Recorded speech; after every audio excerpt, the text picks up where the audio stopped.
Assalamualaikum warahmatullahi wabarakatuh. Salam, Om Swastiastu, Namo Waalaikumsalam. Buddhaya, Warahmatullahi salam wabarakatuh. kebajikan, Rahayu. Senang sekali bisa berjumpa dengan Bapak Ibu sekalian. Sebelum acara klinik kolokium riset pada siang kali ini dimulai, alangkah baiknya marilah kita berdoa menurut agama dan kepercayaan kita masing-masing. Berdoa mulai.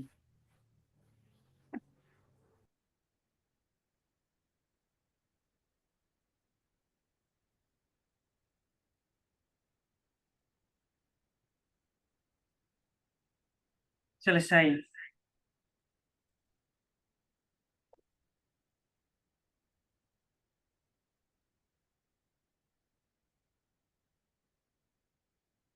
Selanjutnya, sebelum saya serahkan ke beberapa narasumber dan juga yang akan mendampingi, izinkan saya akan memperkenalkan diri terlebih dahulu. Nanti yang akan memoderatori pada siang kali ini langsung dari Direktur APSK, yakni Ibu Nur Hidayah.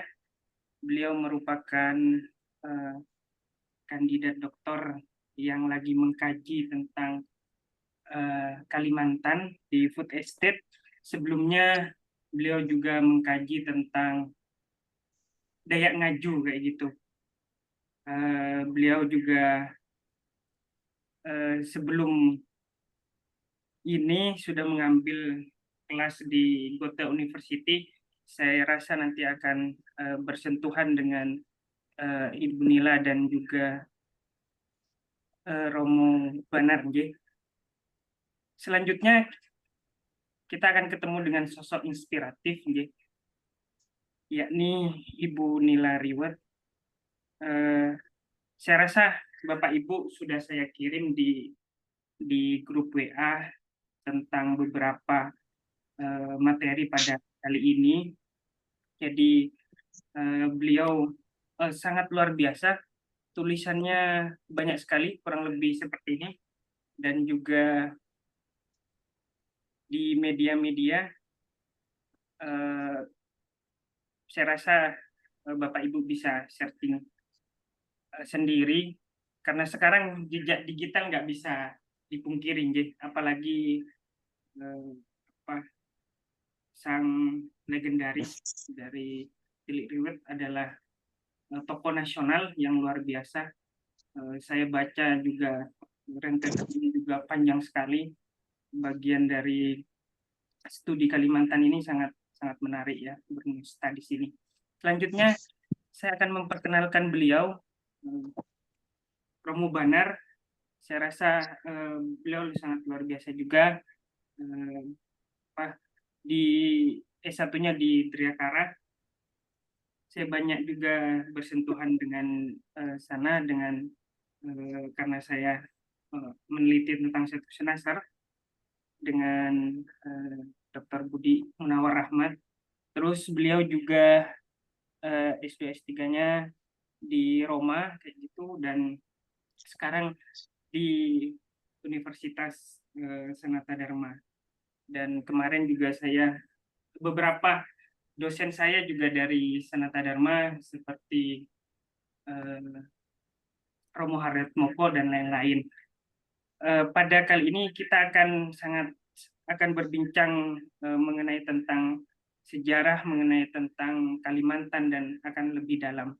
Itu mungkin saya perkenalkan beberapa narasumber dan moderator. Saya pasrahkan kepada Ibu Direktur, monggo waktu dan tempat saya persilahkan. Terima kasih. Iya, terima kasih Mas Host. Boleh dulu diputar videonya yang mungkin yang sudah dipersiapkan. Dari menunggu video yang akan dipersiapkan, saya perkenalkan, saya Nur Hidayah, saya Direktur Eksekutif of Asosiasi Peneliti Studi Kalimantan. Saya sangat mengapresiasi dan berterima kasih yang tidak terhingga atas kemurahan hati Ibu Nila Riwut dan juga Romo Budi Subanar telah berkenan ya berbagi ataupun sharing hasil riset Ibu Nila dalam pendekatan kesejarahannya tentang catatan-catatan pribadi tokoh pahlawan nasional di Kalimantan Tengah. Dan kebetulan beliau juga adalah anak kandung dari Bapak Cilik Riwut itu sendiri ya Bu ya. Dan juga tentunya saya berterima kasih kepada Romo juga telah berkenan hadir, sehingga saya ingin mengatakan bahwa saya sangat akrab ya, sangat intim dengan buku-buku dan hasil karya dari Ibu Nila. Bahkan salah satunya saya punya tiga buku yang besar yang Ibu Nila punya. Dan beberapa seri buku yang lain itu tertinggal di Palangkaraya, Bu. Saya hampir punya semua seri bukunya, karena waktu itu kebetulan saya sedang menyelesaikan S2, jadi saya memerlukan sekali banyak literatur terkait Kalimantan. Akhirnya ketika saya langsung datang ke kafe Ibu, saya langsung mendapatkan the golden piece of karya-karya Ibu Nila Riwut ya. Dan dari apa yang saya ketahui, buku kronik ini ternyata membutuhkan waktu kurang lebih 9 bulan untuk menghasilkan 2.655 halaman, tentunya di bawah bimbingan Bapak Romo Budi Subanar, yang saya merasa sangat berbangga hati dari Ibu Nila kemudian bisa dihubungkan langsung kepada Romo Budi. Dan tentu saya juga memahami sebagai generasi muda Kalimantan bahwa kronik Kalimantan ini ternyata dijiwai oleh semangat dan juga pandangan yang jauh tentang pembangunan NKRI dan juga berupaya untuk menjamin kesetiaan kita kepada konstitusi negara kita, Undang-Undang Dasar 1945.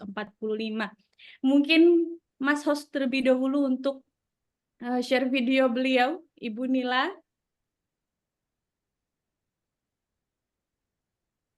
Sejarah dan budayanya. Apakah sudah available? Keharmonisan antar penduduk setempat. Nusantara ditetapkan sebagai boleh diperbesar. Terlebih dahulu kita akan menyaksikan Bapak Ibu video yang akan kita putarkan yang langsung diberikan oleh Ibu Nila. Silakan. Adalah perkat. Sejarah adalah fondasi. Maka bila ingin menghancurkan suatu bangsa, hancurkan sejarah dan budayanya. Ini menjaga keharmonisan antar penduduk setempat dan para pendatang sekarang dan yang akan datang dalam menyambut IKN di Kalimantan Timur. Maka pada kesempatan ini beberapa poin penting dan mendasar perlu diungkap. Ibu kota Nusantara, IKN ya, telah ditetapkan di Pulau Kalimantan. Artinya seluruh provinsi penyangga yang berada di Kalimantan perlu mempersiapkan diri agar ke depan segalanya berjalan serasi, seiring sejalan tanpa pernah terjadi kesalahpahaman. Salah satu kunci utama adalah saling memaafkan. Kalau kita dari suku Dayak tidak mengenalkan diri, bagaimana para pendatang memahami kita? Sesuatu yang perlu kita kenalkan, jangan hanya kita diam mendengarkan, tapi kita berusaha bicara mengenalkan. Tradisi dan budaya masing-masing suku di Pulau Kalimantan tidak persis sama. Banyak ditemukan perbedaan di sana sini, baik dalam bahasa, gerak-gerik, ritus, simbol, dan gaya hidup. Namun secara garis besar memiliki filosofi yang sama, karena mereka berasal dari tempat dan keturunan yang sama. Demi menjaga keharmonisan, saya pasalnya sebagai generasi yang lebih tua perlu mengenalkan kepada generasi muda juga para tamu yang segera akan pindah ke Kalimantan Timur bahwa manusia Dayak diturunkan ke bumi dari langit ketujuh dengan berkendaraan palang kabulau atau tempat sajen yang terbuat dari emas di tempat penurunan manusia dari langit ketujuh diturunkan oleh Allah yang kuasa ya. Satu di Datah Pangkasiang yang berlokasi di hulu Sungai Malahui di daerah Kalimantan Barat. Di Puruk Kambang Tanah Siang terletak di itu. Tantang yang mengumpulkan tim letakkan di sekitar Gunung Raya. Tantan Puruk Pematuan terletak di hulu Sungai Kaur. Jadi orang Dayak menganggap dan merasa bahwa Kalimantan adalah milik mereka. Karena pulau kosong, kemudian manusia diturunkan dari langit oleh Hatalan. Sehingga mereka merasa bahwa Kalimantan adalah mereka. Kalimantan adalah mereka. Pemahaman itu mereka terima bahwa jadi disebut dunia tempat mereka tinggal disebut Lewu Inyam Dengang. Lewu Inyam Dengang ya. Lewu Inyam Dengang itu berarti dalam tempat kehidupan manusia. Maksudnya Inyam Dengang itu adalah pinjaman. Bumi ini hanya dipinjamkan saja, hanya untuk sementara. Oleh sebab itu mereka sangat merawat dengan bersungguh-sungguh. Setiap membuka lahan mereka mengadakan upacara adat. Setelah dipakai beberapa kali mereka pindah dan ditulis sebagai peladang berpindah. Padahal tidak, mereka tidak mau tempat itu diperas dalam arti pakai itu menanam terus, ditinggalkan dulu untuk subur kembali dan tidak ditinggalkan begitu saja, buah-buahan ditanam agar nanti bisa untuk anak cucu. Jadi benar-benar menjaga daerahnya, menjaga alamnya. Perlu diketahui dengan benar oleh para peneliti. 8, negatif 5, 2, 1, 4, 7, 10, dan seterusnya. Jika M sama dengan 2, maka koset kiri yang berdua 2 adalah 2 ditambah 3.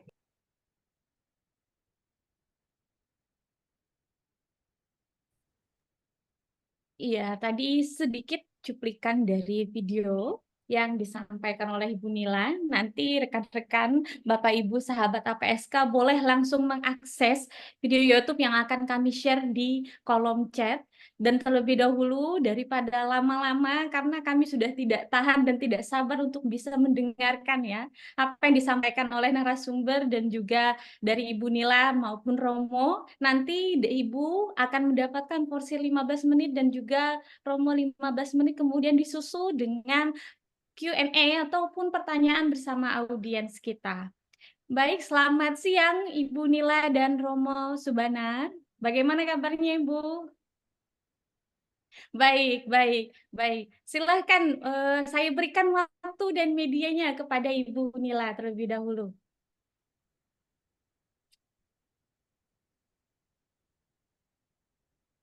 Ibu Nila, suaranya belum terdengar.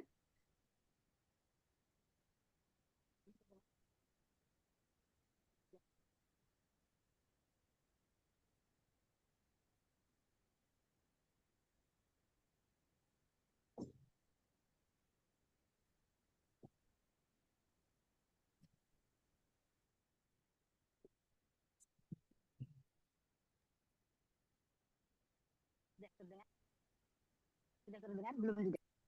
Belum terdengar. Sedikit. Masih sedikit, Bu, masih sedikit. Ya.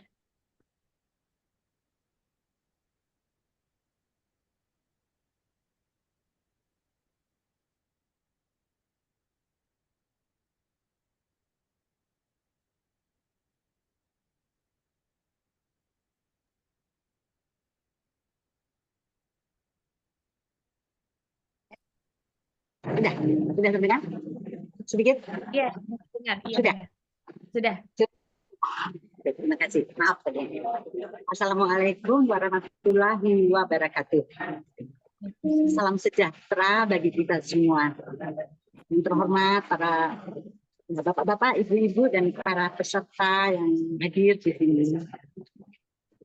Yang terhormat Ibu Ketua AP. Tidak terdengar. Masih putus-putus. Terputus-putus. Terputus-putus. Ya, Sebentar, sudah. sebentar.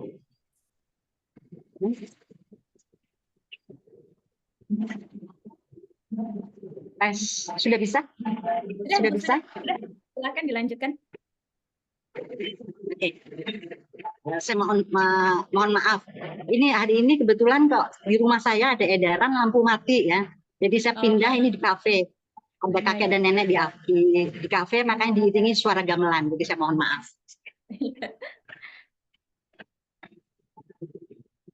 Pada siang hari ini kita akan bicara mengenai buku Kronik Kalimantan. Lanjut.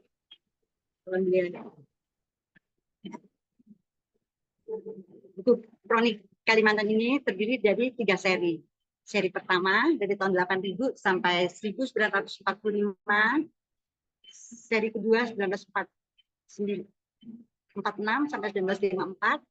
Seri ketiga 1955 sampai 2014. Ya, lanjut. Mari lanjut. Yang diharap ya, yang dituju dengan adanya kronik ini agar generasi muda paham peristiwa masa lalu apa yang pernah terjadi di Kalimantan. Karena sejarah adalah fondasi bangsa. Tanpa mengenal dan memahami sejarah, generasi penerus akan kesulitan menemukan jati diri. Lanjut ya.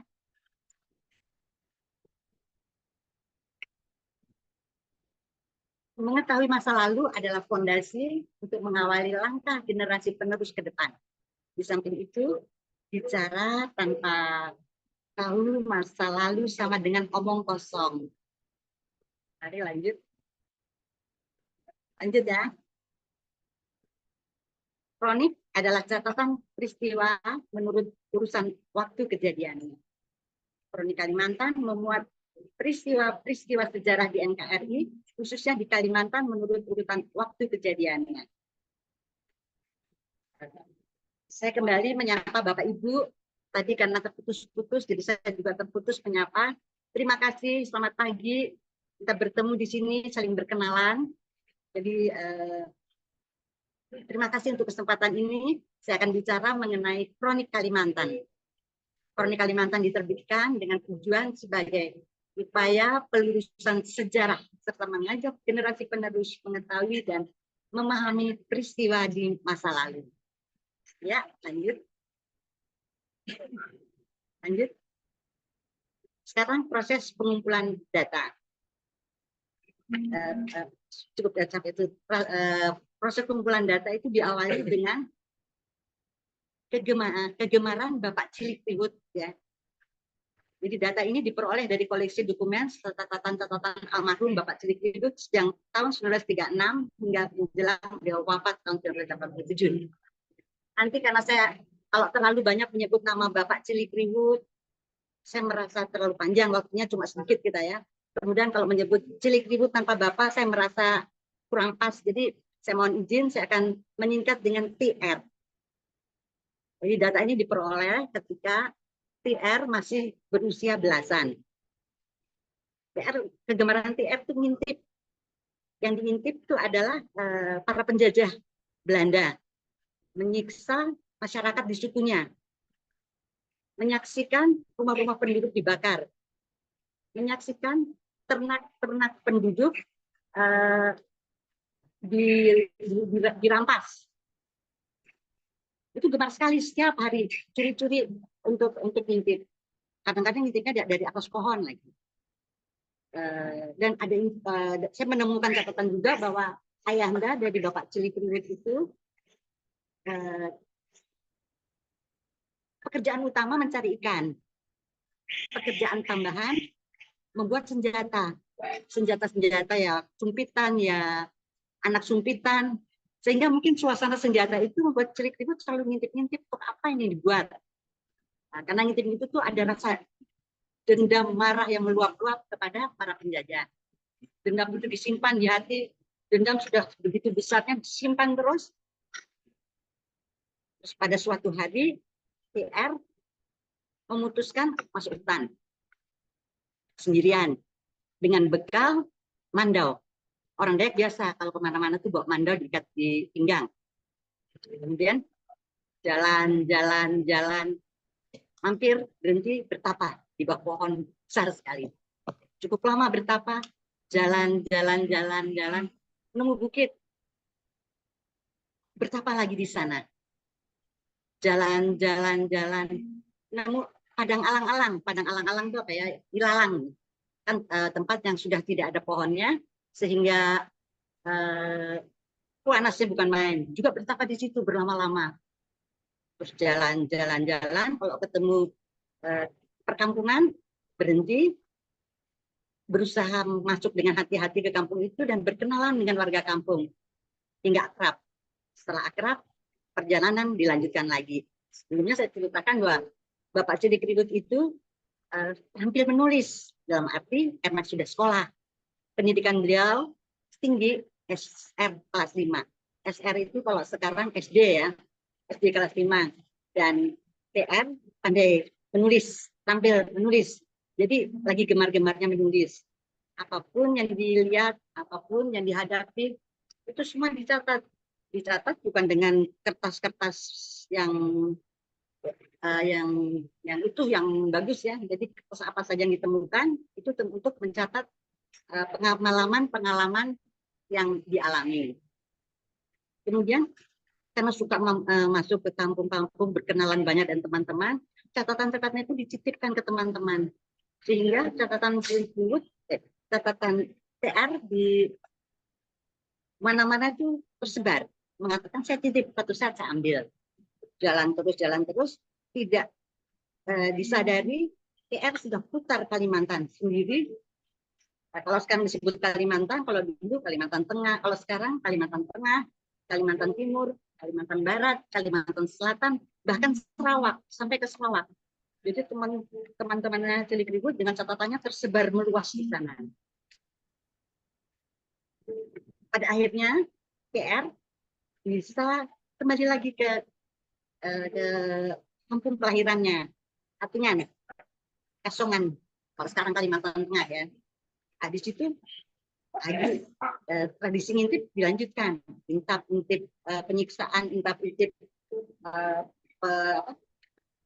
kebakaran dan sebagainya yang menyiksa, tapi yang dirasakan berbeda. Kalau dulu marah, dendam, sekarang yang dirasakan apa yang akan saya lakukan. Lebih tenang dan berpikir saya harus lakukan apa. Pada waktu TR mencoba hening, merasakan bahwa TR harus TR diarahkan ke Bukit Batu. Bukit Batu itu tempat yang kerap kali digunakan oleh ayahanda dari TR untuk bertapa. Terus TR ke sana. Waktu nyepi di sana, waktu bertapa di sana, mendapat bisikan untuk ke Jawa. TR mengupayakan dengan segala cara tentang menyerah bisa sampai ke Jawa. Akhirnya berhasil. Sending yang ngirim ke Jawa untuk sekolah di sekolah perawat Banyu Asih. Itu dulu sekolah perawat Banyu Asih di Purwakarta. Ini contoh-contoh ya, contoh-contoh dokumen-dokumen yang dikumpulkan. Ini semuanya contoh-contohnya.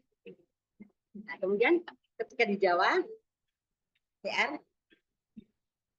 berkenalan dengan loper koran, kemudian menawarkan pada loper koran agar korannya saya yang bagi, karena mereka sudah bersahabat, sudah saling percaya. Saya yang bagi kemana-mana, nanti saya tidak ambil spesial pun uangnya semua saya serahkan kamu. Koran menyetujui, dan di situ TR belajar bagaimana menulis untuk mengungkapkan sesuatu di koran dan tertarik untuk jadi wartawan. Sementara sampai situ dulu, kegemaran nulis dilanjutkan, dititipkan kembali kepada teman-teman di Jawa juga dititipkan, di pedalaman Kalimantan juga dititipkan. Jadi menyebar-nyebar, tapi TR tidak membawa kemana-mana. Jadi tidak ada beban untuk menyimpan kertas-kertas itu. pada saat itu pemerintah Indonesia di Pulau Jawa. Gubernur Kalimantan, jadi itu Kalimantan ya, Insinyur Muhammad Nur ingin ke Banjarmasin, tengok Banjarmasin karena gubernurnya di Pulau di Jogja, Banjarmasin belum ditengok gubernur, belum pernah juga ke sana, tapi gubernurnya juga orang Banjar, tapi situasi tidak memungkinkan untuk ke sana. Nah, ini sudah diatur akan ke Banjarmasin. Dan TR dapat tugas untuk mengawal sebagai petugas, sebagai perawat, tugas perawat kumpul di Surabaya. Tahunnya di Surabaya terjadi 10 November, kemudian jadi Hari Pahlawan. Kapal gubernur ditembak, nyereng, dan berangkatan dibatalkan. TR tidak dikembalikan menjadi perawat, kembali ke sekolah perawat karena memang itu hanya batu loncatan yang bisa ke Jawa, tapi mengikuti ke Jogja. Ini jadi banyak bicara dengan TR, dengan Bapak Cilikriwut karena beliaulah yang mengumpulkan data-data semua ini. Oke, lanjut, mari. Di Jogja, Bapak Cilikriwut bertemu jodoh orang Jogja. Ibu Cilikriwut, Clementine Suparti, perawat Rumah Sakit Panterapi. Lanjut.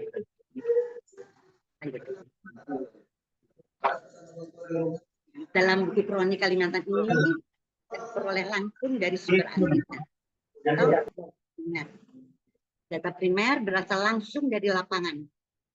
Kesaksian langsung para pelaku sejarah baik lisan maupun tertulis, naskah perjanjian, dokumen-dokumen, arsip ataupun sumber-sumber tertulis lainnya.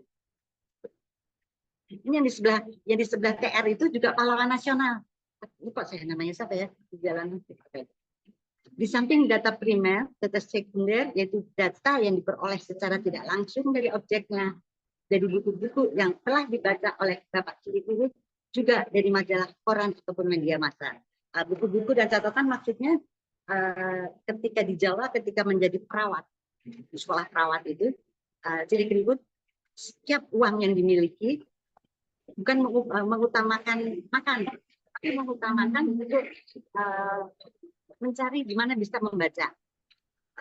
Untuk biaya mencari buku, biaya perjalanan untuk bisa meminjam buku, untuk membeli buku-buku bekas. Dan beliau membaca dengan serius, lalu mencatat apa yang berkaitan dengan Kalimantan, apa yang dianggap perlu dicatat dalam kertas-kertas. Sehingga pada saat itu TR itu kurus, teman-temannya disebut kancil karena lincah tapi kurus, uangnya habis untuk beli buku.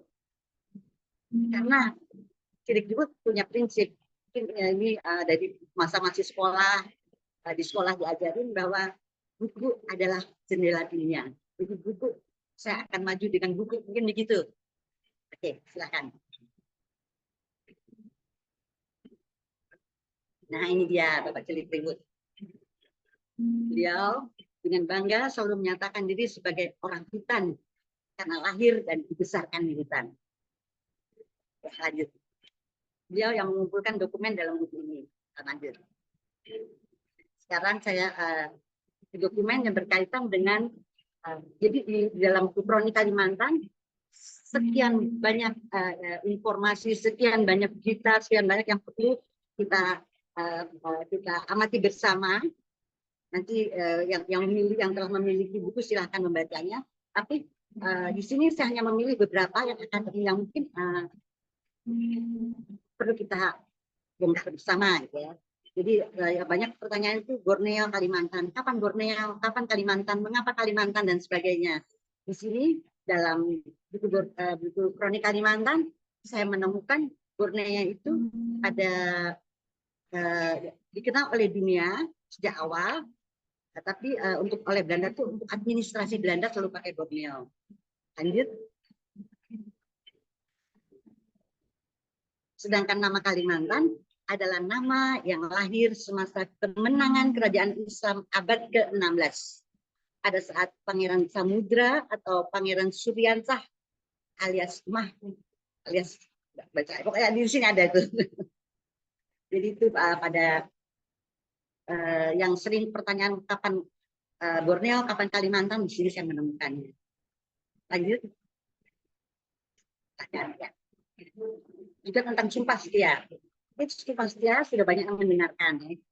Tapi yang belum dipahami dengan benar, sumpah setia itu dilaksanakan dengan darah para leluhur. Maksud leluhur itu generasi sebelum kita.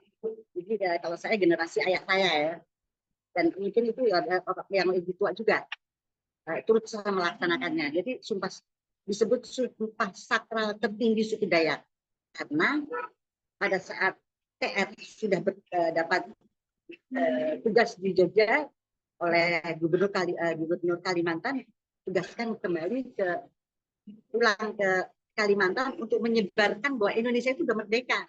Karena berita kemerdekaan itu tidak semua orang tahu. Sama Belanda sangat ditutupi, kan sudah diganti nikah, bukan Belanda lagi, ditutupi sehingga TR dan kawan-kawan bertugas untuk menyebarkan. Setelah menyebarkan, komunikasi mengatakan apa yang harus kita lakukan, menunjukkan bahwa kita benar-benar menerima kemerdekaan itu. Keputusannya mereka akan mengadakan sumpah. Jadi sumpah itu tidak dilaksanakan rame-rame, per orang, per kepala, para petinggi-petinggi. Caranya ibu jari potong dengan mandau pusaka. Jadi tidak asal mandau untuk ini enggak, mandau pusaka. Netes darah, terus ketan segenggam, darah itu diteteskan ke ketannya di apa ini ya namanya, di gumpal ya, diginikan, kemudian saling bertukar, akan berhadapan sekaligus habis, akan darah dengan ketan. Itu adalah sumpah tertinggi, dan apabila sumpah itu tidak ditaati, resikonya kualat. Nah, ini saya perlu menjelaskan karena semuanya tahu ada sumpah setia tapi tidak tahu risikonya, dan sumpah itu kemudian dibawa TR dan kawan-kawan waktu kembali ke Jogja, diserahkan kepada Presiden Republik Indonesia, Wakil Presiden. Kalau foto yang ini yang di sebelah ini itu Gubernur Kalimantan. Jadi sumpah itu dilaksanakan oleh Gubernur Kalimantan. Presiden, Wakil Presiden, para menteri, para gubernur, karena memang pemerintahan pada saat itu berada di Jogja, wartawan dalam dan luar negeri menyaksikan bahwa sumpah itu telah dilaksanakan. Cara bersumpahnya itu 7 pemuda yang bersumpah itu jajar menyebarkan beras kuning yang maksudnya memanggil Hatala itu bukan Allah yang Maha Kuasa, untuk menyaksikan kesungguhan sumpah mereka.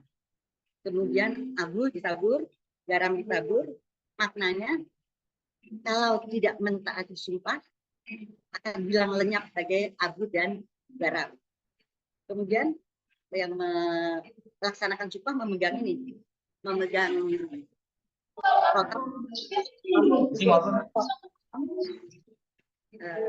mandau. Artinya bila tidak mentaati sumpah siap mati mendadak. Itu yang belum saya ada menulis buku tentang sumpah setia, tapi masalah itu tidak saya tulis. Jadi sekarang saya jelaskan di sini saja, karena itu juga termasuk dalam buku Kronik Kalimantan. Ada lanjut. Dampak janjian lihat jadi. Indonesia sudah merdeka tahun 1945. Namun Belanda masih berupaya bagaimana caranya untuk bisa menguasai Indonesia lagi. Diadakan perjanjian Linggarjati. Lanjut. Ya. Jadi diadakan stop dulu. Perjanjian Linggarjati perjanjian itu dilaksanakan setelah Indonesia merdeka. perjanjian itu salah satu yang merugikan Kalimantan karena dinyatakan hanya Jawa, Madura, sama Sumatera ya kalau salah. Sama ya ada hanya tiga yang masuk dalam negara Republik Indonesia. Yang lainnya lepas, termasuk negara Serikat. Di Kalimantan lepas, sehingga gubernur yang kita sudah punya juga dilepas. Kita Kalimantan sudah tidak lagi ada gubernur, sudah tidak ada lagi tidak ada lagi mempunyai angkat, pokoknya apa saya memang Indonesia tidak pemerintahan. Akan tetapi karena orang Dayak telah menyatakan sumpah setia kepada pemerintah Republik Indonesia dan menyatakan diri berada di belakang negara Republik Indonesia, pemerintah tidak begitu saja melepaskan Indonesia. Terbukti adanya penerjunan pasukan payung pertama yang diinstruksikan langsung oleh Jenderal Sudirman, itu negara di Indonesia ya, Jenderal Sudirman. Instruksi langsung dari Jenderal Sudirman, pada Kalimantan sudah lepas dari negara Indonesia. Tapi nyatanya kita diperhatikan, kita ini ada penerbangan, dan dampak dari penerbangan tersebut Kalimantan begitu sangat terkenal saat ini di dunia bahwa masih taat kepada negara Republik Indonesia. Dan setia itu hingga sekarang masih berlaku ya. Maksudnya itu dampak dari sumpah itu yang saya merasa beban kalau tidak menyampaikan, karena pada suatu saat saya pernah menerima share video dari seorang teman, share seorang tokoh masyarakat, tokoh adat, entah karena kemarahan, entah karena tersinggung atau bagaimana, berteriak-teriak, kami akan makar pada Republik Indonesia. Kita sudah tahu disengaja atau karena belum tahu. Nah, kemudian ada yang sudah tersebar itu catatan-catatan Bapak Cilik Riwut yang telah tersebar kemana-mana. Pada akhirnya dengan adanya sumpah setia, dengan adanya banyak peristiwa, bisa kembali lagi kepada Bapak Cilik Riwut. Dan semuanya itu sekarang telah masuk dalam buku kronik. Jadi mengupayakan bahan kronik dikumpulkan dengan pergerakan banyak orang, masyarakat, para pendahulu kita. Mohon kalau waktu saya sudah selesai, saya 3 menit lagi, Ibu. Demikian, terima kasih. Masih ada waktu yang kurang sebentar. Masih sebentar. Ya, proses penulisan. Proses penulisan buku. Setelah Bapak saya meninggal, saya sebetulnya bukan diarahkan tapi digiring untuk melanjutkan. Jadi saya berupaya keras. Saya juga waktu SMA diarahkan untuk tes untuk les mengetik 10 jari tutup mata. Jadi saya tampil mengetik. Ini saya mengetik tidak bisa, buang di lantai. Ambil lagi tidak bisa. Sampai beberapa rim lah. Karena kalau salah saya terus saya pusing dan terus saya buang. Saya tidak putus asa. Kemudian muncul dalam pikiran saya baca dulu. Gitu. Saya baca. Dan saya membaca itu selama 3 tahun. Pada saat membaca saya tidak ingin saya dekat-dekat saya karena bisa gatal-gatal, berdebu dan sebagainya, dan saya hanya membaca dalam suatu ruangan, kadang-kadang baca tiduran, duduk dan sebagainya. Setelah 3 tahun saya terima itu sebagai masa pertamaan, masa hening bagi saya. Kemudian muncul dalam benak saya untuk saya jilid. Setelah saya jilid, saya bawa ke tempat jilid, saya kaget, dianya banyak, karena banyak sekali yang dokumen-dokumennya. Jadi saya minta bongkar tabungan, saya jilid. Ke rumah saya atur rapi di lemari di dalam suatu ruangan. Terus muncul di pikiran saya, cuma itu untuk apa? Saya berpikir-pikir, saya dapat undangan seminar dari Universitas Sanata Dharma. Saya putuskan saya hadir. 1 menit lagi. Waktu istirahat, saya duduk. Jadi saya sama seseorang terus sama seseorang. Yang di sebelah kiri saya bisikin, inilah yang di sebelah kiri Bunila itu Romo loh, yang baru pulang studi di Roma, ahli sejarah. Kaget saya, loh kok pas? Ya jelas saya pelan-pelan melobi Romo, apakah bisa saya ceritakan, dia hanya mengatakan ya. Saya lagi kapan Romo 1 menit lagi bisa punya waktu dokumen. Setelah seminar selesai, benar setelah seminar beliau ke rumah menyaksikan, ini dia menyaksikan. Sebelum saya lanjutkan, saya minta tolong ditunjuk tangan beliau, tangan Romo Banat, Dr. G. Budi Subanat, SC ya, bidangnya biasa Romo Banat ini, tangan beliau di sini. Tolong ditunjuk tangan di tangan beliau. Ada gelang. Gelang warna merah ya Bu ya? Kemudian di tangan bapak saya sedang dipasang gelang. Di tangan bapak saya sedang dipasang gelang. Gelang bagi orang Dayak, gelang lilis ya, lamyang lilis bagi orang Dayak, ungkapan rasa syukur yang sangat tinggi. Saya selalu seperti ada beban ya, setelah saya dibimbing, saya berhasil begitu masuk Romo Banat mendampingi saya dengan yang mengatakan ya. Saya merasa tidak lagi ada masalah, saya harus wajib mengucapkan terima kasih. Gelang lilis telah saya serahkan dan saya merasa bersama ayah saya secara adat telah mengucapkan terima kasih. Di samping itu, khas seorang Dayak di masa lalu ya, orang baik akan selalu katakan kepada anaknya, kepada tetangganya, pada warganya, sehingga orang baik akan selalu dihormati dan kebaikan akan selalu dihargai. Oleh karena itu saya mengingatkan kembali pada generasi muda bagaimana bila kita menerima kebaikan kita perlu menyampaikannya agar orang baik akan selalu dihormati.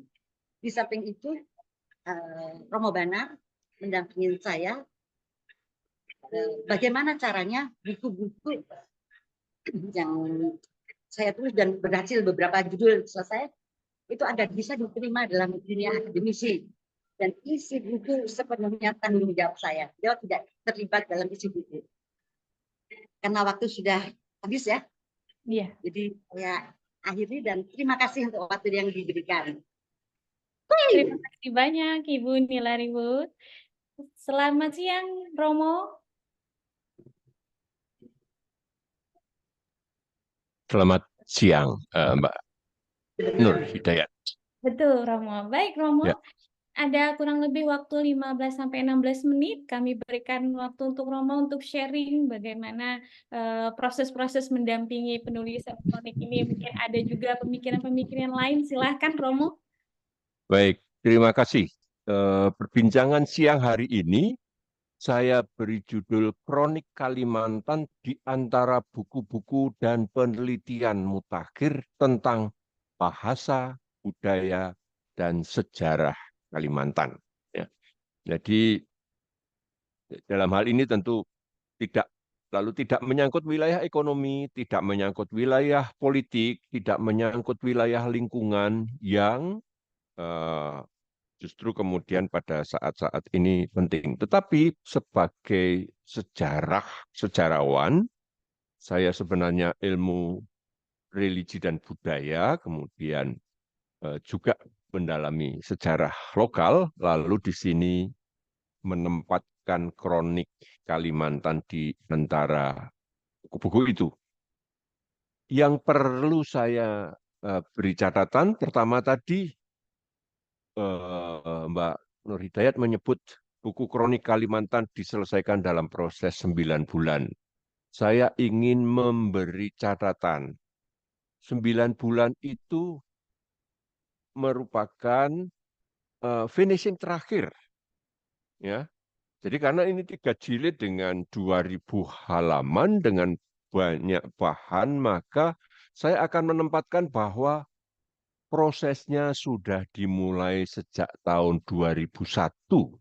Jadi ketika Bu Nila menyebut tadi saya mengunjungi arsip-arsip yang ada disimpan, justru pada saat itulah sebenarnya lalu kronik juga berjalan. Jadi supaya tidak salah persepsi. Ya.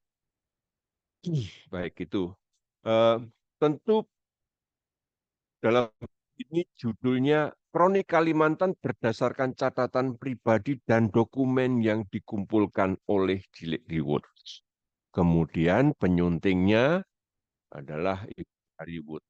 Bukan karena dalam artian Bu Nila putri kandung, tetapi juga dalam artian lalu putri kandung tidak selalu memberi jaminan gitu kan. Tetapi kemudian bagaimana dibuktikan sampai saat ini seorang ibu rumah tangga dalam ketekunannya menghasilkan sejumlah karya. Ya. Nah, yang tadi dikemukakan oleh Ibu Nila Riwut adalah formasi awal, keterlibatan awal dari Bapak Cilik Riwut. Kalau tadi Nur Hidayat sudah menyebut banyak karya dari Ibu Nila Riwut, dan itu inspirasi dari atau arsip-arsip dari Bapak Cilik Riwut, dan di dalam kronik Kalimantan ini sendiri selain secara objektif ya, memperlihatkan banyak hal, nanti saya akan mengemukakan juga, tetapi satu hal yang ingin saya tempatkan juga dalam kaitannya dengan Bapak Cilik Riwut itu kita menemukan penguasaan wilayah. Jadi dalam kronik itu kan urutan waktu yang menggunakan urutan waktu itu kami yang menyusun, gitu ya. Kami yang menyusun. Tetapi kemudian dengan mendalami kronik Kalimantan, Anda akan menemukan kemampuan leadership, kepemimpinan Bapak Cilik Riwut dalam penguasaan wilayah. Bagaimana kemudian di dalamnya juga ada bagaimana penguasaan dan pengelolaan administrasi. Ya. Bagaimana ketika tadi tidak disebutkan, hanya disebutkan sejenak sedikit adalah penerjunan pertama, bagaimana kemampuan dan formasi yang dimiliki dalam wilayah kepemimpinan unsur komando. Gitu ya. Kemudian bagaimana dalam kaitannya dengan tadi disebut juga perkara sumpah setia. Jadi penguasaan kepemimpinan dalam kaitan dengan sosial budaya. Jadi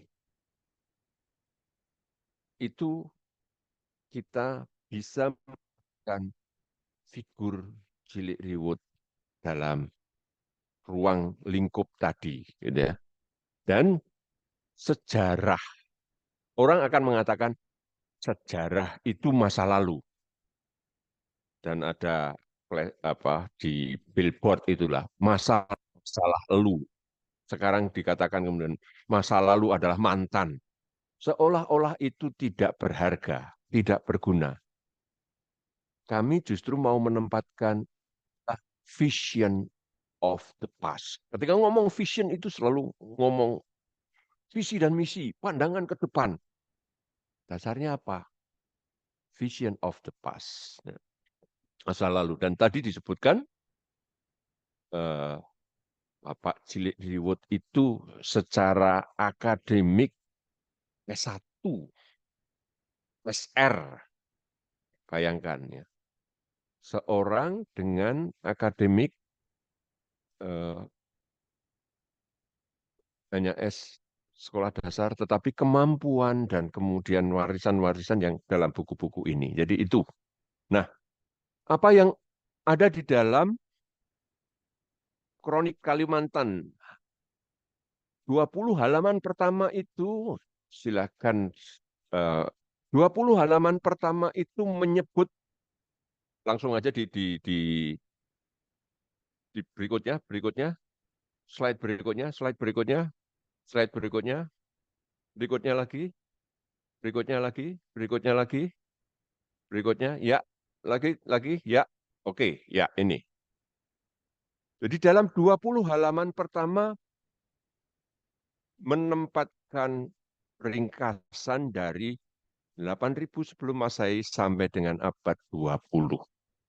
Jadi lihat betapa ini diringkas kronos, urutan waktu. Jadi ini urutan waktu untuk ditempatkan di situ secara sederhana. Dan lalu apa yang di dalamnya gitu ya. Cilik Riwut menyebut tentang buku riwayat Indonesia, karya dari Profesor Purbocaraka tahun 52. Ini sangat penting dalam kaitan dengan sejarah, dalam kaitan dengan arkeologi, tetapi saya hanya menempatkan di situ saja. Dan kemudian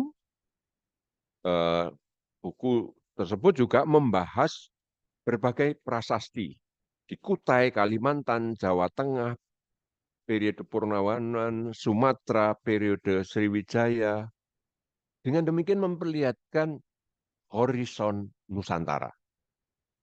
Ya, horizon Nusantara. Di dalam kronik ada horizon Nusantara. Itu menjadi penting. Itu menjadi penting. Dan jangan lupa, ini dia kemudian berikutnya, slide berikutnya. Nah, di sini, ini karya-karya Cilik Riwut dalam kaitannya dengan Kalimantan. Yang dari alam, Kalimantan membangun alam, Cilik Riwut berkisah, Sumpah Setia, Cilik Riwut dengan pendaratan pertama pasukan payung Auri, gitu. Itu sudah muncul dalam rupa buku sejarah-sejarah kecil. Yang belum muncul dan kemudian saya mendampingi Ibu Nila sejak tahun 2001 adalah ketika kemudian menempatkan warisan arsip Cilik Riwut menjadi sebuah buku Manaser Panatau Tatuhyang, menyelami kekayaan leluhur. Jadi nanti akan kelihatan ya bahwa untuk lingkungan Kalimantan Tengah ada benteng kultural, ada benteng bahasa yang disusun, yang kami susun bersama sejak 2001, ya, itu buku budaya 2003. Kemudian yang sedang kita bicarakan sekarang ini adalah buku sejarah. Jadi buku budaya, buku sejarah. Nah, sekarang kami juga sedang menyusun kamus Dayak Ngaju. Dan ini juga merupakan sebuah proses yang sudah berjalan panjang. Sudah saya sebut juga sedikit di dalam kata pengantar di Indo. Nah, ini tempat buku kronik Kalimantan di antara buku-buku yang lain dan satu buku yang belum selesai. Ya, nah ini sudah kelihatan, gitu kan? Ya, sudah kelihatan. Nah, di sisi lain itu ini Kalimantan Tengah, Kalimantan Barat, Kalimantan Timur. Kalimantan Timur itu juga ada sebuah buku yang mulai disusun. Ekspedisi Kudungga. Menyusuri, nanti dulu, jangan kemana-mana. Ekspedisi Kudungga. Menyusuri jejak peradaban Kutai. Wilayah Kalimantan Timur. Kalimantan Barat. Saya kenal penulisnya Pak Dismas Aju. menyusun buku sejarah perjalanan sosial politik suku Dayak di Provinsi Kalimantan Barat, era kolonial sampai. Jadi dengan demikian kita bisa bayangkan ya, sebelum ada rencana ibu kota ke sana, bahkan tahun 50 itu sudah ada rencana pembicaraan. Itu bahannya juga masih tersedia. Itu sudah ada kesadaran dan usaha dari masing-masing wilayah untuk membangun sejarahnya. Jadi ini mengapa lalu Kalimantan perlu ditempatkan dengan buku-buku yang lain, buku-buku yang lain. Seperti itu. Lihat, silakan diperlihatkan naskah-naskah berikutnya, gambar-gambar berikutnya. Ini ekspedisi juga. Nah, bagaimana di Kalimantan Timur itu sudah ada lukisan, gambar, jejak di gua. Itu peradaban yang sudah mulai dikenal. Itu kelihatan sekali bagaimana flora yang ada hadir lewat daunan, kemudian juga kultur yang lain. Jadi dari covernya, dari foto-fotonya, lalu kita bisa memahami apa yang mau dihadirkan di sana. Silakan lanjut. Nah, ini buku teks dari ekspedisi Kudungga. Kalau Anda belum pernah melihat ya, jadi apalagi saya berbicara di depan Asosiasi Peneliti Studi Kalimantan. Nah, ini penting ini untuk Anda sekalian untuk mengetahui itu. Silakan lanjut, lanjut ya. Nah, ini bagaimana di dalamnya lalu kelihatan jejak-jejak yang direkonstruksi. Kalau di dalam naskah kronik Kalimantan itu hanya literer, di sini ada kemudian juga ada foto-foto yang menyertai. Ya, menyertai. Berikutnya, ya itu perkembangan lanjut bagaimana di dalam buku ini foto-foto dan periodisasinya diperlihatkan. Silakan berikutnya. Ya, ini jejak-jejak peradaban yang ada dari teks itu, ya, di dalam buku itu. Selanjutnya, kita melihat, nah ini dia. Ini satu upaya yang lain yang dilakukan oleh Bapak Dismas Maju, ya, dari Pontianak, rekan saya juga yang menyusun sejarah perjalanan sosial dan politik suku Dayak di Provinsi Kalimantan Barat. Ini Pak Dismas Aju bukunya yang terakhir. Ini sebelumnya Pak Dismas Aju juga menyusun sejarah dari Bapak Palaun Suka. Tolong di bawah, di scroll ke bawah untuk memperlihatkan. Terus lanjut.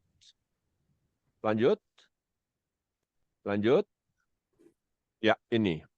Jadi Bapak Dismas Aju juga menyusun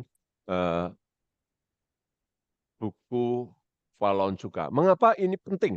Ya, mengapa ini penting? Kalau Cilik Riwut itu di Kalimantan Tengah, Pak Palaun Suka ini, Frans Konrad Palaun Suka bersama dengan Ufang Urai itu dari Kalimantan Barat. Dan kalau Cilik Riwut itu tingkat pendidikannya itu sekolah dasar, Bapak Palaun Suka ini S3, SMP, SMA, yang satu hanya SD. Tetapi apa yang kemudian saya temukan di antara kedua orang tokoh ini? Palaun Suka dengan Bapak Cilik Riwut pada tahun 59 itu berkomunikasi lewat surat. Mereka, Pak Palaun Suka meminta menghubungi Pak Cilik Riwut untuk membantu mencalonkan kembali Bapak Ufang Urai menjadi Gubernur Kalimantan Barat. Jadi memikirkan, bukan untuk memikirkan diri sendiri, tetapi justru mengajukan orang lain, ya, lewat itu. Nah, kemudian di dalam teks ini ada kutipan yang saya ambil. mengingat kepentingan pembangunan dan kemajuan suku Dayak yang masih jauh tertinggal, dan mengingat juga pembangunan masa depan Kalimantan sebagai modal dan model dalam kesatuan Republik Indonesia. Alasan untuk mengajukan Bapak Ufang Urai sebagai gubernur ditempatkan sebagai.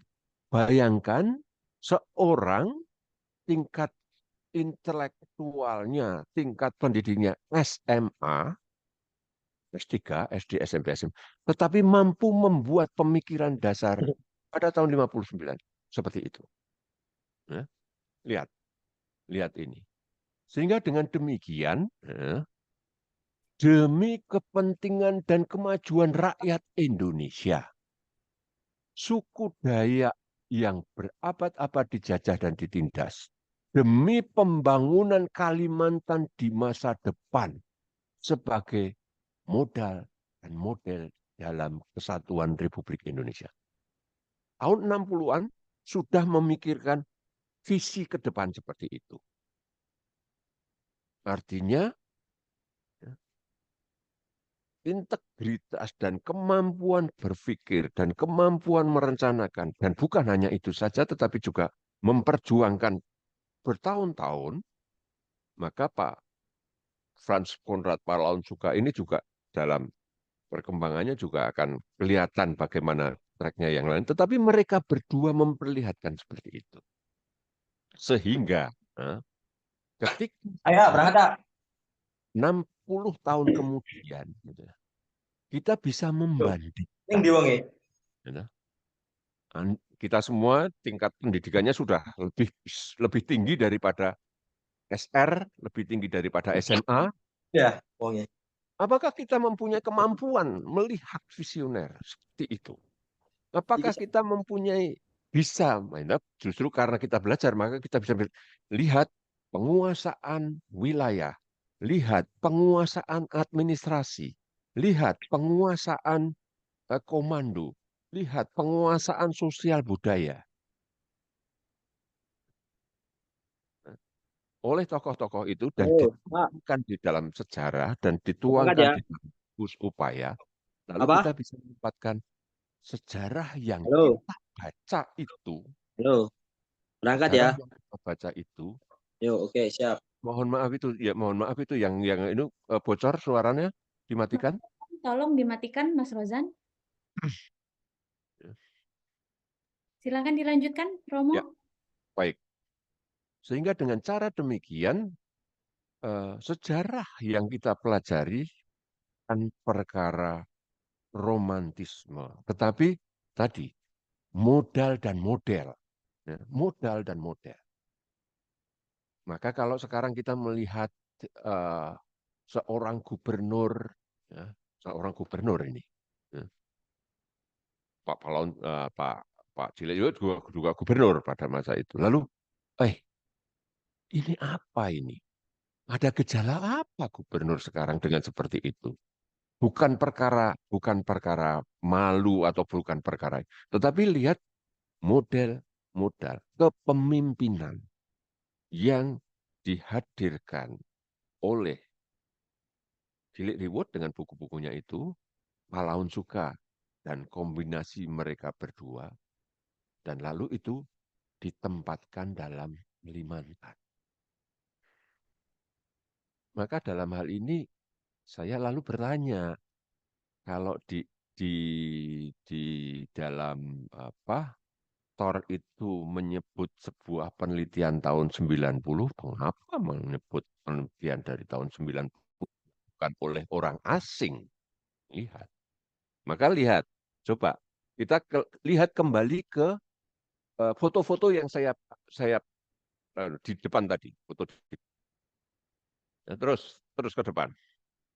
Terus ke depan. Terus ke depan, terus naik lagi, terus di awal, terus, oke, ya, lihat, oke, berhenti di sini. Ini, tulisannya care, tulisannya peduli.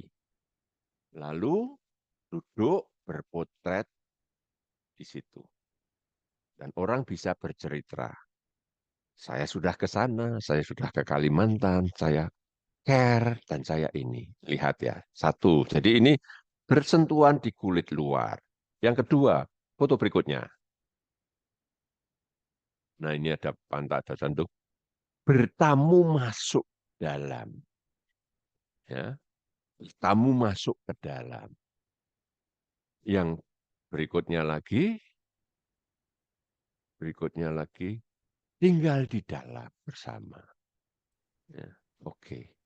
Nah, para peneliti ini, kita ini, ya, bagian yang di mana ya kira-kira dalam 3 posisi tadi. Justru itu yang saya kemukakan. Mengapa? Karena pada ini tahun 2016 saya ikut sebuah konferensi Napoli di Italia. Ada anak-anak muda yang kemudian anak-anak S1 yang presentasi hasil penelitian mereka ke wilayah Kalimantan. Saya tidak perlu menyebutkan, tetapi ada semua itu. Nah, Anda sekalian, seusia Anda sekalian itu. Ya, seusia Anda sekalian. Maka besok tidak perlu Anda menyebut mereka-mereka itu. Tetapi Anda menyebut diri Anda sendiri. Tetapi dalam posisi yang mana? Posisi tinggal di dalam, posisi yang di ambang, atau hanya lapis permukaan saja. Gitu ya. Kami 23-24 tahun bersama Ibu Nila menggumuli naskah-naskah itu. Bahkan Ibu Nila bukan seorang ahli bahasa. Saya juga bukan ahli bahasa, tetapi kami menyusun kamus. Biar nanti orang lain akan mengetawakan seperti apa, tetapi itu yang dilibati sejak tahun 2001. Bukan 9 bulan saja. Lalu lahir Bu Kroni Kalimantan. Sekian, terima kasih. Terima kasih Romo, sangat luar biasa baik Romo dan juga Ibu Nila pada siang hari ini. Dan saya merasa sangat terinspirasi dan juga merasa terpacu semangatnya untuk kembali mengikuti jejak-jejak beliau. Mungkin Bapak, Ibu, dan sahabat APSK yang lain ingin menggali lebih jauh ya pendekatan kesejarahan, kemudian data-data yang sudah dimiliki. Silahkan Bapak, Ibu, jika ada yang ingin bertanya, boleh langsung bertanya dan boleh juga menuliskan. Oke, ada Bapak Ucok Batubara. Silahkan Bapak Ujok, mau ditujukan kepada siapa pertanyaannya? Romo Banar. Silahkan. Ya, selamat siang Romo Banar. Kita Ya, dulu selamat siang. pernah wawancara waktu saya daftar kampus Romo Banar. Tapi Ya. saya nggak jadi lagi kuliahnya karena masalah personal. Nah, saya lahir di Pontianak tahun 1989. Itu tentu hampir otomatis memiliki keluarga sosial atau kapital sosial banyak sekali warga Dayak berbagai suku, baik itu Kanayan, Ahe, Iban, dan yang lain. Lalu dalam konteks globalisasi pasca pemulihan ekonomi nasional, kenapa saya pakai periodisasi pasca pemulihan ekonomi nasional? Karena menurut saya kita tidak bisa lepas dari dampak jangka panjang COVID-19 kemarin itu. Dalam hal merangkum kronik sebuah provinsi, satu hal kedua Kalimantan Barat yang telah dikanonisasi sebagai paru-paru global atau paru-paru dunia. Nah, dengan demikian satu permasalahan yang saya ingin identifikasi bersama dengan Romo Banar adalah bagaimana Romo Banar melihat konteks periodisasi 2022 pertengahan hingga sekarang dalam identifikasi persoalan-persoalan khususnya perempuan Dayak sebagai suku natif atau suku asli Kalimantan Barat yang karena pandemi global kemarin itu jadi terpaksa mengalami apa yang kita kenal sebagai beban ganda. Dan itu dalam observasi lapangan saya, beban ganda ini dimakan sebagai bermigrasi ke luar Kalimantan Barat, salah satunya daerah istimewa, daerah khusus Jakarta. Lalu ada juga sahabat saya perempuan Dayak usia 30-an di Papua Barat. Lebih dari satu pekerjaan, lebih dari 2 pekerjaan di berbagai bidang, baik itu pendidikan, ada yang ngajar, ada yang di rumah sakit sebagai perawat. Bagaimana kita mendiskusikan persoalan beban ganda perempuan Dayak ini dalam periodisasi pasca pemulihan ekonomi nasional sebagai jawaban dari persoalan wabah global yang kita alami bersama kemarin itu. Sekian pertanyaan saya. Terima kasih Mbak Nur dan Romo Banar. Terima kasih. Apakah Romo mau ingin menjawab? Mau ada yang berikut tadi masih ada lagi? Saya lihat Dilanjutkan dulu. Bapak Samsul Arif ya, tadi sempat angkat tangan. Apakah ingin melanjutkan untuk bertanya? Tadi pertanyaan tentang peran gender role ya, terkait dengan perempuan Dayak. Mungkin Bapak Ibu masih ada yang ingin bertanya?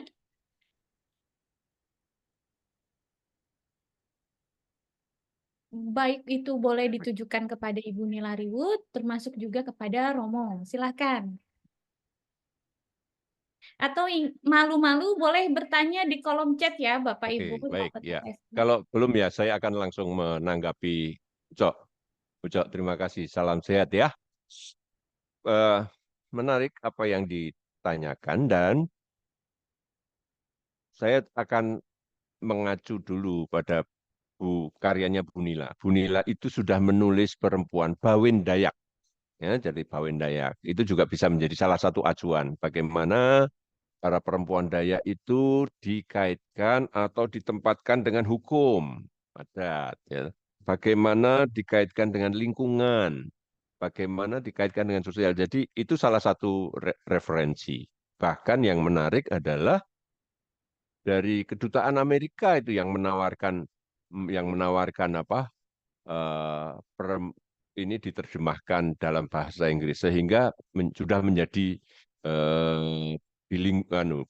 bahasa Indonesia dan bahasa Inggris. Oke, kita lanjutkan ya. Nah, yang berikut frame pasca pandemi. Pasca pandemi salah satu hal yang pada saat itu muncul pada saat pandemi adalah orang atau setiap kita dibuat berjarak, mengambil jarak terhadap yang lain, gitu ya. Mengambil jarak terhadap yang lain. Ada banyak hal yang bisa kita pikirkan keuntungan dan kerugiannya, tetapi pada satu sisi lalu kemudian kemandirian seseorang, kemandirian setiap pribadi dalam sebuah itu. Kan kemudian ada seorang penulis yang mengacu kepada tulisan dari Jose Rizal Aguinaldo, Noli me tangere, jangan sentuh aku. Jadi bagaimana ketika Jose Rizal itu lalu menempatkan diri berhadapan dengan pihak kolonial. Pada sisi lain, dalam kaitan dengan situasi pandemi ini, itu tulisannya Zizek, itu seorang ahli culture studies yang kemudian menempatkan pengalaman seorang yang merawat orang yang akan meninggal dalam posisi terminal illness. Apa yang terjadi? Yang jadi tentu pada saat awal adalah menolak bahwa orang yang kucintai itu sudah mendekati ajalnya. Tetapi pada tahap-tahap berikutnya, lalu dia merawat, menemani, bahkan menguatkan orang yang didampingi itu sampai saat aja pada situasi lemah. Nah, sehingga dalam hal ini kemudian frame ini bisa digunakan untuk membaca, ya, membaca lagi. Jadi bagaimana tadi perempuan di hadapan hukum, bagaimana perempuan di hadapan adat, bagaimana perempuan di hadapan sosial, ya. Pada satu sisi itu. Pada sisi lain kemudian dengan dua kerangka setidaknya lalu akan bisa digunakan untuk coba ya, saya akan mendekati, bahkan Uco akan bisa menjawab pertanyaanmu dengan beberapa konsep yang tadi saya tawarkan untuk menjawab pertanyaanmu. Dengan demikian ini menjadi sebuah cara ya, cara kerja. Kamu rumuskan masalahnya, kamu gunakan ini untuk mendekati dan menjawab, mengkonstruksikan. Oh, saya bisa menemukan sebuah jawab terhadap apa yang tadi saya tanyakan. Uco, semoga membantu. Saya tidak menjawab langsung, tetapi justru mari kita lewat sebuah proses ini menjawab pertanyaanmu dengan melakukan sebuah kajian terhadap peran perempuan itu. Saya kembalikan. Baik, terima kasih Romo. Mungkin Ibu Nila juga ingin memberikan tanggapan. Diperbolehkan, silakan.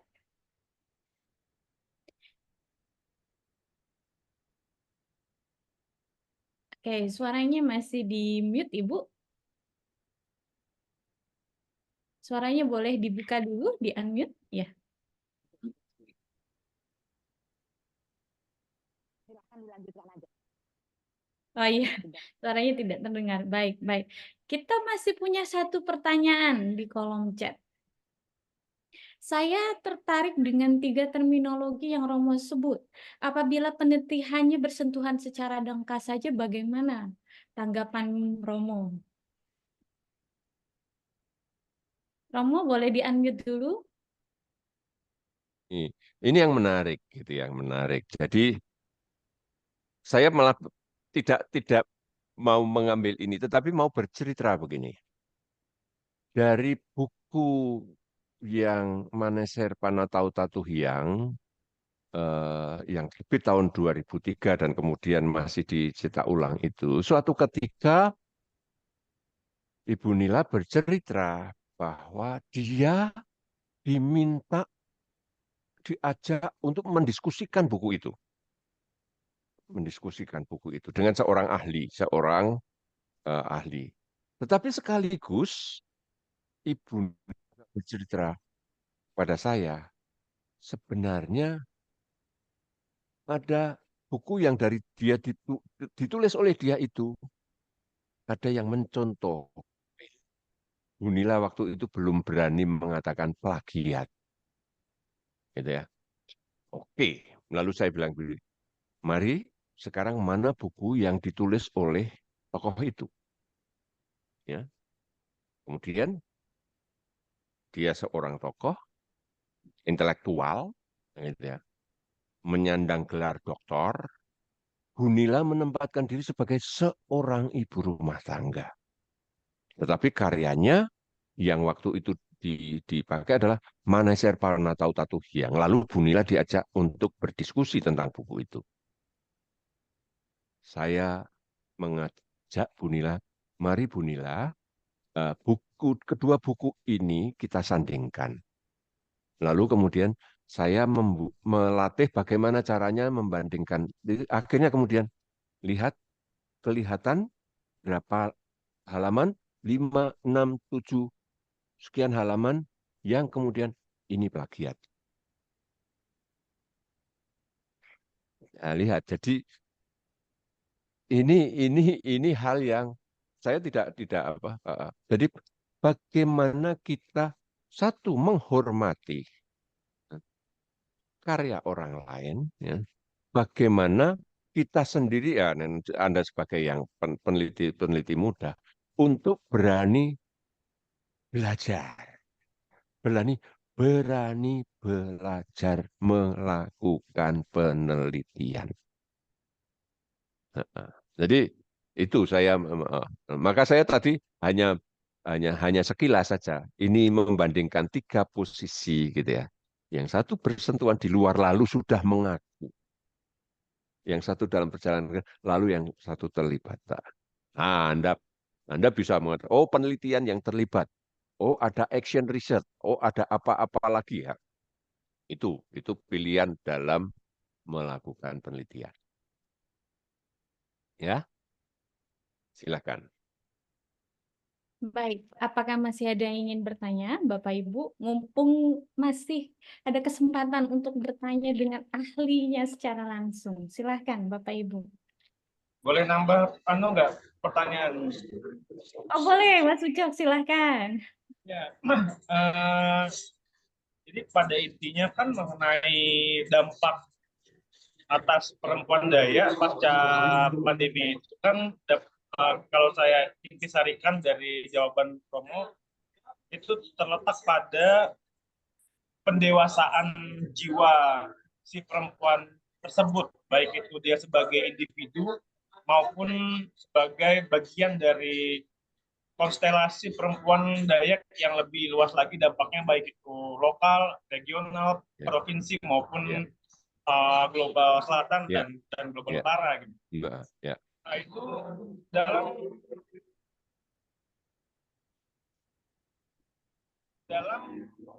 pembelajaran saya atas psikoanalisa, yang saya ketahui secara teoretis tidak dimungkinkan apa yang kita sebut sebagai perkembangan jiwa atau psychological growth. Itu mohon maaf saya sangat lupa penulis bukunya, tapi judul bukunya itu Deconstructing Psychological Growth. Itu ada seorang teman meminjami saya bukunya. Nah, dengan berbekalkan pengetahuan ini, bagaimana kita membahas lebih lanjut keadaan psikis perempuan Dayak tersebut pasca pandemi itu, Romo? Gimana, Romo? Nah, terima kasih. Bagus sekali. Bagus sekali yang dikemukakan. Saya akan menggunakan satu prinsip begini. Bahasa Inggrisnya dulu ya. Holding the global locally. Holding the global locally. Jadi kita tangani, kita tangkap entah kerangka berpikir yang dari luar itu secara global, kita tangkap secara lokal, secara kemampuan kita. Pada wilayah yang lain, lalu promoting the local globally. Promoting the local globally. Jadi, dalam hal ini, kalau Anda mau menempatkan cara berpikir frame, ini frame-nya adalah frame intelektual internasional, oke. Ini referensi internasional, oke. Referensi yang nasional ada enggak? Gitu kan. Lalu kita beranukan di situ. Referensi yang lokal ada enggak? Nah, lalu di situ. Ngertinya apa? Kita pahami. Kita jinakkan ini, gitu ya. Kita jinakkan, kita gunakan. Tetapi di dalam frame yang kemudian kita tangkap dalam sebuah tingkat lokal. Tapi di sisi lain, jangan lupa promoting the local globally. Karena justru, orang-orang lokal ini, para perempuan Dayak ini, para perempuan yang ada di sekitarmu itu, dia bahkan kemudian mempunyai istilah penjelasan yang khusus, kata-kata khusus. Nah ini gitu ya, yang butuh kemudian ini promoting the local food.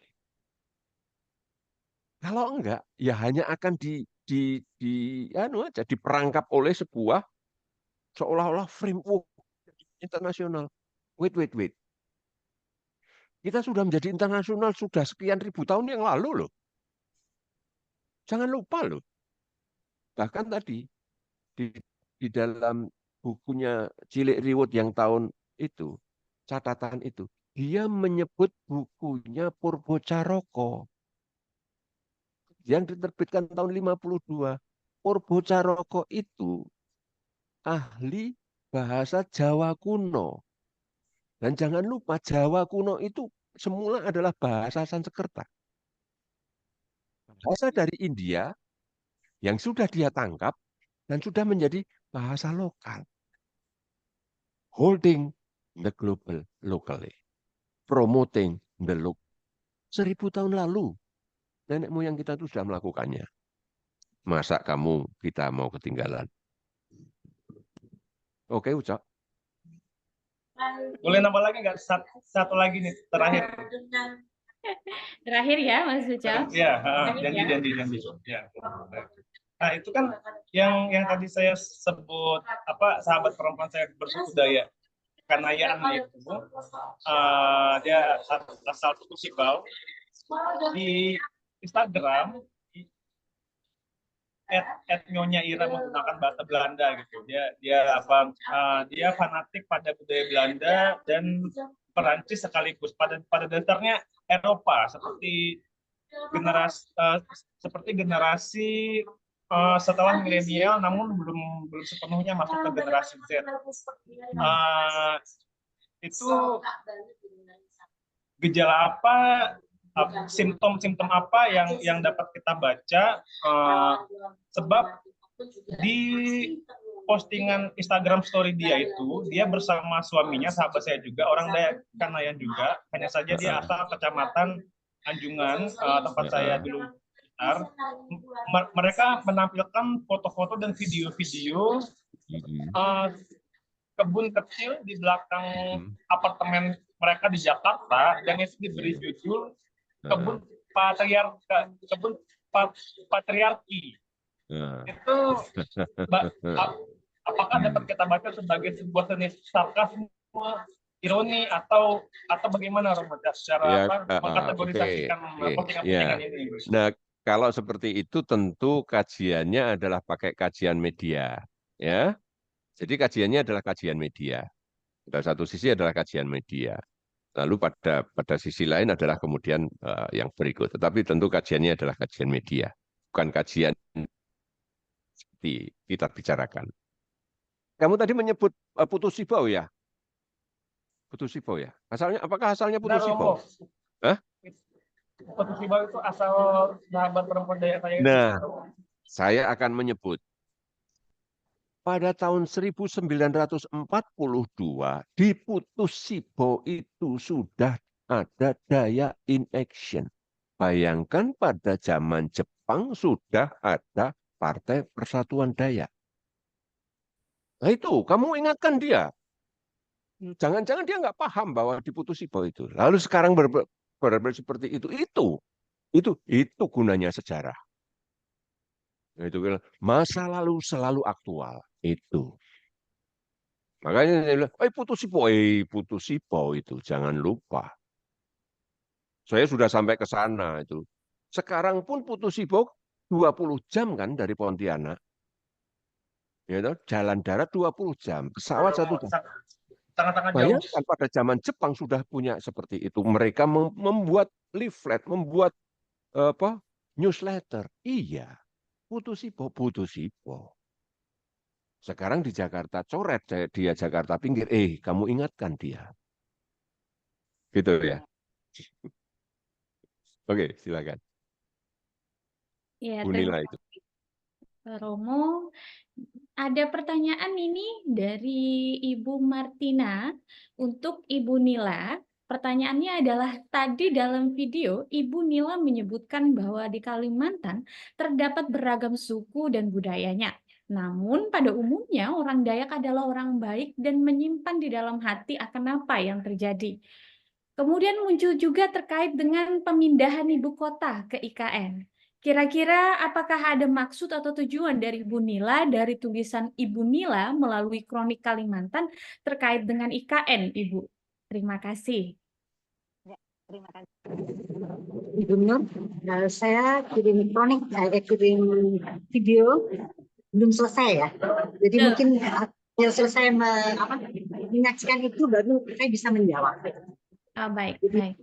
mungkin diselesaikan sehingga saya bisa menjawab pertanyaan dari Nias, dari Ibu Martina ya. Terima kasih Ibu Martina. Baik, baik. Nah, Terima kasih. mungkin tadi yang secara di awal saya menempatkan tadi bahwa Kronik Kalimantan tidak bisa dilepaskan dari Maneser Panatau Tatuhiang. Jadi Maneser Panatau Tatuhiang itu dasar budaya dan segala macam. Sesudah itu di atasnya ada sejarah, kronik. Nanti di atasnya lagi ada kamus, gitu ya. Nah ini benteng peradaban, benteng peradaban. Ya. Karena yang dipikirkan, yang menjadi wacana akan mendatangkan berapa keuntungan, akan mendatangkan dan berapa puluh ribu ASN akan datang di sana. Mohon maaf, apakah orang-orang yang akan datang ke sana itu sudah mengenal, sudah diperkenalkan pada hal-hal yang ini tadi? Kulturnya, sejarahnya, karena tidak datang dari dalam ruang kosong. Ya, itu justru ini yang perlu ditempatkan. Terima kasih, Romo. Ya, Demikian waktu kita sudah kurang lebih 1 jam 30 menit berlalu, tidak terasa. Mungkin ada closing statement dari Romo dan Ibu Nila sebelum saya akhiri. Saya yang tadi ya, yang saya video kalau bisa diselesaikan supaya saya bisa menjawab pertanyaan Martina dari Nias. Karena tidak mungkin saya jawab sebelum videonya selesai. Terima kasih. Iya, baik. Demikian tadi Bapak Ibu diskusi kita yang sangat alot, kompleks tapi juga sangat mencerahkan. Saya terlebih dahulu meminta Bapak Ibu untuk membuka Zoom-nya, kamera Zoom-nya agar kita bisa saling berfoto bersama.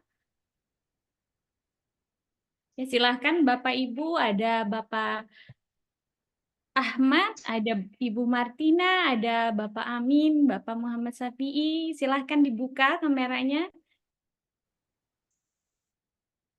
Oke, baik, silahkan dibuka Bapak Ibu sebelum kita mengakhiri pertemuan kita pada hari ini. Baik, sudah terlihat ini wajah-wajah tampan dan cantiknya. Silahkan dibuka. Baik, saya hitung ada kurang lebih 2 slide. 1, 2, 3. Oke, dibuka kembali ya Bapak Ibu biar terlihat wajah tampan dan cantiknya. 1, 2, 3. Oke, terima kasih Bapak Ibu semuanya sudah berkenan hadir pada siang hari ini. Kami mohon maaf selaku tim APSK apabila terdapat banyak kekurangan. Terima kasih Romo, terima kasih Ibu Nila Ariwut. Nanti kita akan berjumpa lagi di kegiatan bulanan APSK yang selanjutnya. Kami memohon maaf. Mari kita tutup pada pertemuan pada siang hari ini dengan bersama-sama membaca doa menurut kepercayaan dan agama masing-masing.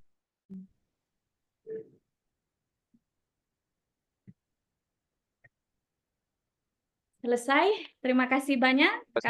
terima kasih Yang menuju sore hari. semua. Terima kasih. Ibu Nila, kami mohon izin untuk mengakhiri videonya. Terima kasih. Assalamualaikum warahmatullahi wabarakatuh. Selamat siang. Waalaikumsalam. Kita semua rahayu.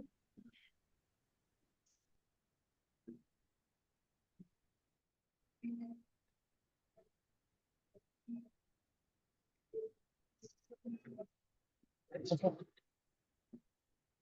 kasih.